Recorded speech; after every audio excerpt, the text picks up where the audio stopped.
میدان کربلا میں ورود 6 ہجری کو حضرت سیدنا امام حسین رضی اللہ تعالیٰ عنہ کا قافلہ میدان کربلا میں داخل ہوا اور خیمہ زن ہوا۔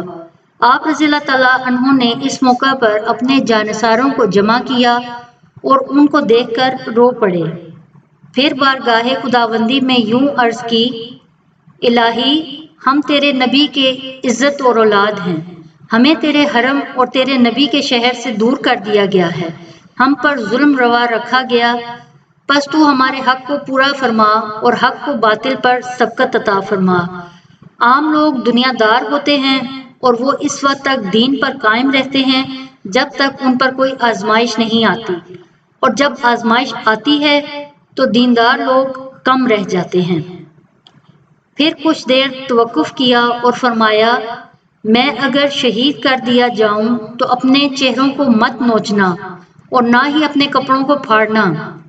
میری بہن زینب رضی اللہ تعالیٰ عنہا، تم جگر گوشہ رسول صلی اللہ علیہ وسلم، والدہ ماجدہ حضرت سیدہ فاطمہ الزہرا رضی اللہ تعالیٰ عنہا کی شہزادی ہو، تم صبر سے کام لینا۔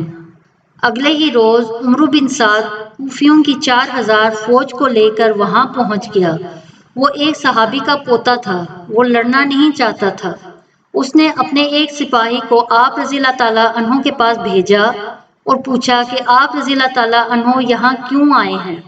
حضرت سیدنا امام حسین رضی اللہ تعالیٰ عنہ نے فرمایا کہ مجھے کوفہ والوں نے خطوط لکھے تھے کہ ہم یزید کی بیعت نہیں کرنا چاہتے، آپ رضی اللہ تعالیٰ عنہ کوفہ آ جائیں، ہم آپ رضی اللہ تعالیٰ عنہ کے ہاتھ پر بیعت کریں گے۔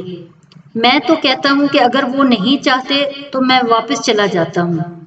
عمرو بن سعد نے ابن زیاد کو خط لکھا کہ خون ریزی ٹل سکتی ہے، حضرت سیدنا امام حسین رضی اللہ تعالیٰ عنہ واپس جانے کے لیے بھی تیار ہیں۔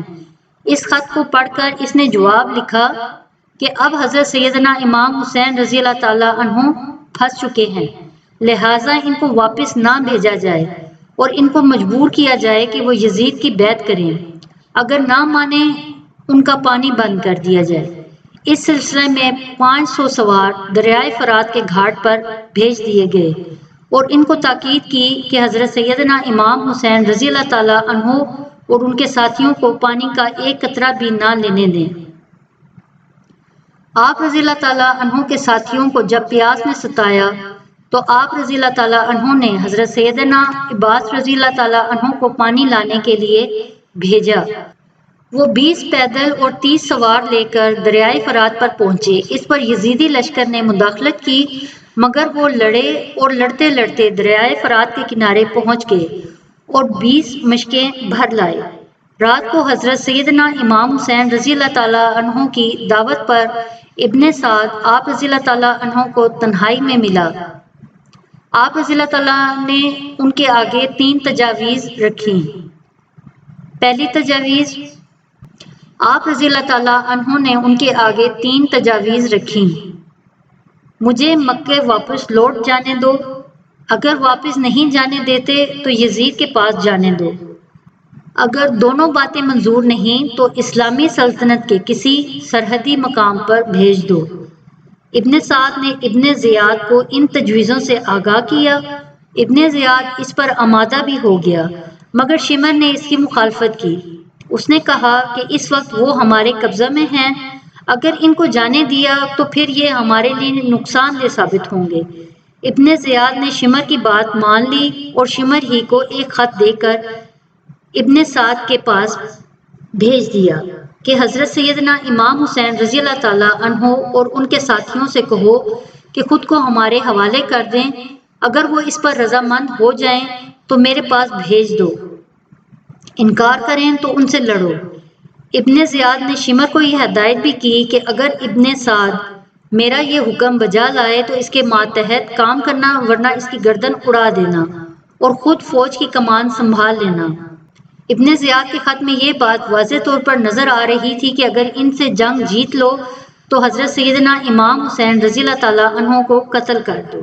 ابن سعد نے شمر کو برا بلا کہا، کیونکہ وہ سمجھ گیا تھا کہ اسی نے ہی ابن زیاد کو صلح سے باز رکھا ہوگا، کیونکہ ابن سعد جانتا تھا کہ حضرت سیدنا امام حسین رضی اللہ تعالیٰ عنہ خود کو ابن زیاد کے حوالے کرنے کے لیے ہرگز تیار نہ ہوں گے۔ بالآخر حالات سے مجبور ہو کر اس نے لڑائی کی تیاریاں شروع کر دی۔ ابن زیاد حضرت سیدنا امام حسین رضی اللہ تعالیٰ عنہ کو پہلے سے خبردار کیے بغیر قدم نہ اٹھاتا۔ رات کو چند آدمیوں کو ساتھ لے کر وہ حضرت سیدنا امام حسین رضی اللہ تعالیٰ عنہ کے خیموں پر پہنچا۔ حضرت سیدنا عباس رضی اللہ تعالیٰ عنہ اپنے 20 سواروں کے ہمراہ اس سے ملے اور اس کی آمد کا مقصد دریافت کیا۔ ابن سعد نے کہا کہ آپ لوگ ہتھیار ڈال دیں یا جنگ کے لیے تیار ہو جائیں۔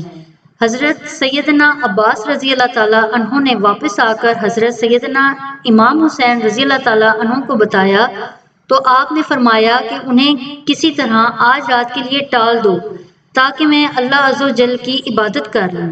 حضرت سیدنا عباس رضی اللہ تعالیٰ عنہ نے ابن سعد سے ایک رات کی مہلت طلب کی۔ ابن سعد نے اپنے ساتھیوں سے مشورہ کرنے کے بعد یہ بات مان لی اور واپس چلا گیا۔ حضرت سیدنا امام حسین رضی اللہ تعالیٰ عنہ نے اپنے ساتھیوں کو جمع کیا اور کہا یہ لوگ مجھے شہید کرنا چاہتے ہیں، تم سب رات کی تاریکی میں یہاں سے نکل جاؤ، دشمن تمہارا پیچھا نہیں کرے گا۔ مگر کوئی بھی آپ رضی اللہ تعالیٰ عنہ کا ساتھ چھوڑنے کو تیار نہ ہوا۔ آپ رضی اللہ تعالیٰ عنہ کی بہن حضرت سیدہ زینب رضی اللہ تعالیٰ عنہا اس خیال سے رونے لگیں کہ یہ لوگ آپ رضی اللہ تعالیٰ عنہ کو شہید کر دیں گے۔ آپ رضی اللہ تعالیٰ عنہ نے بہن کو ہوش دلایا اور انہیں صبر کی نصیحت کرتے رہے۔ شدید گرمیوں کے دن تھے اور اس جھلسا دینے والی گرمی میں اس صحرا کے اندر جہاں دور دور تک کوئی سایہ نہ تھا رہنا دشوار تھا، مگر حضرت سیدنا امام حسین رضی اللہ تعالیٰ عنہ اور ان کے جانثاروں نے تمام مصائب کا مقابلہ کیا مگر زبان پر کوئی شکوہ نہ آنے دیا۔ اللہ عز و جل کی جانب سے اس آزمائش کو نہایت صبر و استقامت سے برداشت کیا۔